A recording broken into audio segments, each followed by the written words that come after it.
Sant Jordi arreplegades a casa.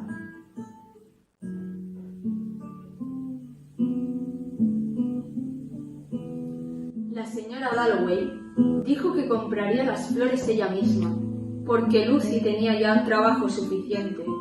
Había que desmontar las puertas, venían los operarios de Rumpelmayer y además, pensó Clarissa Dalloway, la mañana tenía la misma transparencia que si estuviera destinada a unos niños en la playa. ¡Qué emoción! ¡Qué zambullida! Porque no otra era la sensación que tenía siempre en Burton, cuando con un leve chirrido de los goznes, que todavía era capaz de escuchar, abría de par en par las puertas con cristaleras que daban al jardín y se sumergía en el aire del campo.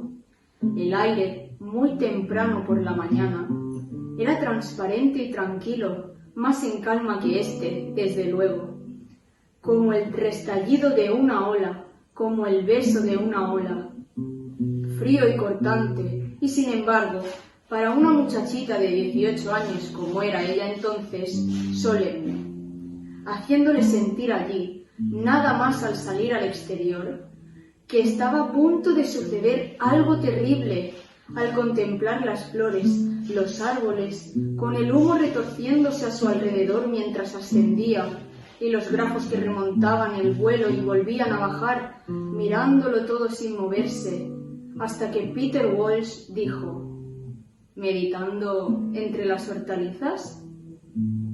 ¿Había sido eso? ¿O más bien prefiero las personas a las coliflores?